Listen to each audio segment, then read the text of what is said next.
नमस्कार। आप सभी का स्वागत है मीमांसा पर। आरपीएससी ग्रेड फर्स्ट में राजनीति विज्ञान के अब तक जितने भी प्रश्न हैं, कौन कौन से आए हुए हैं, वो सभी आपके सामने इस वीडियो में आएंगे।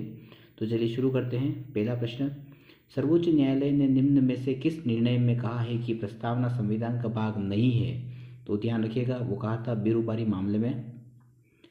भारत के चुनाव आयोग के संबंध में सही कथन पहचाने। तो देखिए, ये प्रश्न तो डिलीट हो चुका है, तो इसमें हम इस पर नहीं जाएंगे। नेक्स्ट है, निम्नलिखित में से भारत के प्रधानमंत्रियों का कौन सा समूह 1952 के बाद से कभी भी संसद की राज्यसभा का नेता नहीं रहा है? तो वो है इंदिरा गांधी और नरेंद्र मोदी। ये इसका ऑप्शन रहेगा। फिर हम बात करते हैं संसदीय समिति के संदर्भ में निम्न में से कौन सा कथन गलत है? तो देखिए, सही तो हम पढ़ते हैं। संसदीय समिति का अर्थ है सदन द्वारा नियुक्त अथवा चुनी गई अथवा अध्यक्ष द्वारा नामित समिति। संसदीय समिति अध्यक्ष के निर्देशन में कार्य करती है, सही बात है। और संसदीय समिति अपना प्रतिवेदन सदन को अथवा अध्यक्ष एवं सचिवालय को प्रस्तुत करती है, सभी सही बात है। ये गलत है कि संसदीय समिति अपना प्रतिवेदन प्रधानमंत्री को प्रस्तुत करती है। नेक्स्ट हम बात करते हैं, सर्वोच्च न्यायालय के न्यायाधीश के विरुद्ध महाभियोग के प्रस्ताव की जांच करने वाली समिति में कुल सदस्य होते हैं? तो वो होते हैं सर्वोच्च न्यायालय के 2 न्यायाधीश एवं एक प्रतिष्ठित न्यायविद। नेक्स्ट हम बात करते हैं, भारतीय संविधान की प्रारूप समिति का अध्यक्ष कौन था? तो वो थे डॉक्टर BR अम्बेडकर। भारतीय संविधान के भाग 3 को किसने संविधान की आत्मा कहा? तो वो कहा था डॉक्टर BR अम्बेडकर ने कहा था। संसद से क्या तात्पर्य है? तो संसद से तात्पर्य है राष्ट्रपति, राज्यसभा और लोकसभा। अपने कार्यों के निष्पादन में किसे स्वविवेक के अनुसार कार्य करने की शक्ति प्राप्त है? तो वो है राज्यपाल को। और भारत के किस संवैधानिक संशोधन ने नव पंचायती राज व्यवस्था स्थापित की? तो वो की थी 73वां संविधान संशोधन ने। भारतीय संविधान की उद्देशिका में किन किन शब्दों का प्रयोग किया गया है? तो वो किया गया है लोग और नागरिकों दोनों का। निम्नलिखित में से किस विधायिका की अध्यक्षता उस निकाय के गैर सदस्य द्वारा की जाती है? तो वो की जाती है राज्यसभा की। राष्ट्रपति की आपातकालीन शक्तियों के संबंध में त्रुटिपूर्ण कथन को इंगित करना है। तो देखिए, हम सही की बात करते हैं कि अनुच्छेद 356 के अधीन की गई आपात उद्घोषणा का न्यायिक पुनरावलोकन किया जा सकता है, सही बात है ये। अनुच्छेद 356 के अधीन की गई आपात उद्घोषणा को लोकप्रिय रूप में राष्ट्रपति शासन माना जाता है और वित्तीय आपात आज तक जारी नहीं किया गया है। तो ये तीनों ही कथन सही है। और ऊपर वाला जो कथन है फर्स्ट, कि अनुच्छेद 352 के अधीन कोई आपात उद्घोषणा राष्ट्रपति तब तक नहीं करेगा जब तक संघ की मंत्रिपरिषद उसे ऐसी उद्घोषणा के लिए लिखित संसूचित ना करे। तो ये कथन गलत है। नेक्स्ट बात करते हैं, भारत एक गणराज्य है क्योंकि राष्ट्रपति यहाँ पर निर्वाचित होता है। निम्नलिखित में से कौन सा आयोग एक संवैधानिक निकाय नहीं है? तो देखिए, संघ लोक सेवा आयोग एक संवैधानिक निकाय है, भारत का निर्वाचन आयोग भी है, और राष्ट्रीय अनुसूचित जाति आयोग भी एक संवैधानिक निकाय है। राष्ट्रीय मानव अधिकार आयोग एक संवैधानिक निकाय नहीं है। भारतीय संविधान का कौन सा अनुच्छेद राष्ट्रपति से संबंधित प्रधानमंत्री के कुछ कर्तव्यों को निर्दिष्ट करता है? तो वो करता है अनुच्छेद 78। नीति आयोग क्या है? नीति आयोग एक कार्यकारी आदेश द्वारा गठित संस्था है। शासन, संसदीय शासन प्रणाली की विशेषता क्या है? तो ये देखिए, ये प्रश्न डिलीट हो चुका है, तो इसको हम बात नहीं करेंगे। प्रशासनिक तटस्थता का अभिप्राय क्या है? तो वो है फर्स्ट, सेकंड और थर्ड हम बात करते हैं। प्रशासकों द्वारा किसी भी राजनीतिक दल के साथ संबंध नहीं रखना, ये सही बात है। प्रशासकों द्वारा राजनीतिक मामलों पर सार्वजनिक रूप से अपने विचार व्यक्त नहीं करना, ये भी सही है।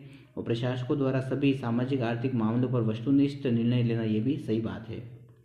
उसके बाद है, एक राज्य में राष्ट्रपति शासन की अधिकतम अवधि हो सकती है? तो वो हो सकती है 3 साल तक।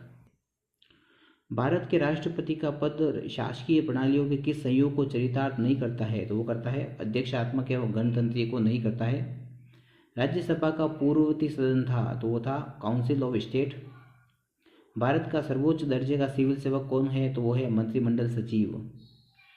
भारत के निर्वाचन आयोग द्वारा कितने राजनीतिक दलों को राष्ट्रीय दल के रूप में मान्यता प्रदान की गई है? तो ये प्रश्न डिलीट हो चुका है। उच्चतम न्यायालय में न्यायाधीशों की नियुक्ति हेतु संस्तुति करने से पूर्व भारत के मुख्य न्यायमूर्ति को उच्चतम न्यायालय के कितने वरिष्ठतम न्यायाधीशों से परामर्श लेना होता है? तो वो लेना होता है चार वरिष्ठतम न्यायाधीशों से। भारतीय संविधान में अंगीकृत वेस्टमिंस्टर मॉडल का संबंध किससे है? तो वो है संसदीय प्रणाली से। वे 3 आधार जिन पर संविधान के अनुच्छेद 352 के अधीन आपात उद्घोषणा की जा सकती है में शामिल नहीं है? तो वो है आंतरिक अशांति, युद्ध शामिल है, बाह्य आक्रमण शामिल है और सशस्त्र विद्रोह शामिल है। संघ की मंत्रिपरिषद सामूहिक रूप से उत्तरदायी है? तो वो है लोकसभा के प्रति। संसद में राजस्थान के कितने सदस्य चुने जाते हैं? तो वो चुने जाते हैं 35। न्यायाधीशों की नियुक्ति की कॉलेजियम प्रणाली का आरंभ किस वर्ष में हुआ था? वो था 1993 में, 1993 में। संविधान के अनुच्छेद 61 के अनुसार राष्ट्रपति के विरुद्ध महाभियोग का संकल्प लाया जा सकता है जब उसके द्वारा हो संविधान का उल्लंघन। किस संविधान संशोधन द्वारा सशस्त्र विद्रोह द्वारा शब्द राष्ट्रीय आपातकाल की घोषणा के लिए संविधान में अंत स्थापित किया गया था? तो वो किया गया था 44वां संविधान संशोधन अधिनियम के द्वारा। संविधान के अनुसार संघीय मंत्रिपरिषद में मंत्री अपना पद धारण करते हैं, तो वो करते हैं राष्ट्रपति के प्रसाद पर्यंत। निम्नलिखित में से किन राज्यों का संबंध संविधान के अनुच्छेद 371 से है? तो वो है महाराष्ट्र एवं गुजरात से। भारत के मुख्य न्यायमूर्ति एवं उच्चतम न्यायालय के अन्य न्यायाधीशों की नियुक्ति प्रक्रिया के विनियमन के लिए कौन अधिकृत है? तो वो है संसद। राज्यसभा के मनोनीत सदस्यों के विशेष ज्ञान एवं व्यावहारिक अनुभव के संदर्भ में भारतीय संविधान में वर्णित सही समूह को पहचानिए। तो वो है साहित्य, विज्ञान, कला और समाज सेवा। नेक्स्ट बात करते हैं, निम्नलिखित में से कौन सा अनुच्छेद राज्य में संवैधानिक तंत्र की विफलता के प्रावधान को परिभाषित करता है? तो वो करता है 356। प्रथम लोकसभा गठित हुई थी, तो वो हुई थी 17 अप्रैल 1952 को। भारत में उपराष्ट्रपति को हटाने का प्रस्ताव लाया जा सकता है राज्यसभा के द्वारा। उच्चतम न्यायालय के न्यायाधीश की पदच्युति किस अनुच्छेद में समाहित है? तो वो है अनुच्छेद 124(4) में। एक नागरिक को मताधिकार का प्रयोग करने से अयोग्य मानने के आधारों के सही समूह को चिन्हित कीजिए। तो वो है अपराध, भ्रष्ट एवं अवैधानिक आचरण और गैर निवास। गोपनीयता के अधिकार पर सर्वोच्च न्यायालय के फैसले के संबंध में कौन सा बयान सही है? तो देखिए सही की बात करते हैं हम, तो ए सही है, सी सही है और डी सही है। गोपनीयता का अधिकार अनुच्छेद 21 के एक आंतरिक भाग के रूप में घोषित किया गया है जो जीवन और स्वतंत्रता की सुरक्षा प्रदान करता है। उसके बाद हम बात करते हैं सी ऑप्शन, यह निर्णय भारत के मुख्य न्यायाधीश जे.एस. खेर की अध्यक्षता में खंडपीठ ने दिया था, ये भी सही है और डी भी सही है। सरकार ने तर्क दिया है कि संविधान व्यक्तिगत गोपनीयता को एक असहनीय मौलिक अधिकार के रूप में गारंटी नहीं देता है। मिलान करना है हमें, यहाँ पर मिलान करना है तो मिलान करते हैं हम। राष्ट्रपति के निर्वाचक मंडल हेतु निर्वाचक मंडल तो वो अनुच्छेद 54। राष्ट्रपति के निर्वाचन हेतु योग्यताएं वो हम बात करते हैं अनुच्छेद 58 में है। राष्ट्रपति पर महाभियोग जो है वो अनुच्छेद 56 में है और राष्ट्रपति के महाभियोग के आधार पर संविधान का उल्लंघन वो अनुच्छेद 61 में है। नेक्स्ट बात करते हैं, वह चिन्हित कीजिए कि राज्यसभा के गठन के बारे में निम्नलिखित में से कौन सा वाक्य सही है? तो इसमें से केवल एक आंसर सही है, वो है ए, कि राज्यसभा की सदस्य संख्या 250 से अधिक नहीं होनी चाहिए। ये सही है, बाकी सारे गलत हैं। ये प्रश्न डिलीट हो चुका है तो इसको हम आगे छोड़ देंगे। संविधान की किस अनुसूची में राज्यसभा की सीटों का राज्यवार आवंटन उल्लेखित है? तो वो है चौथी अनुसूची में।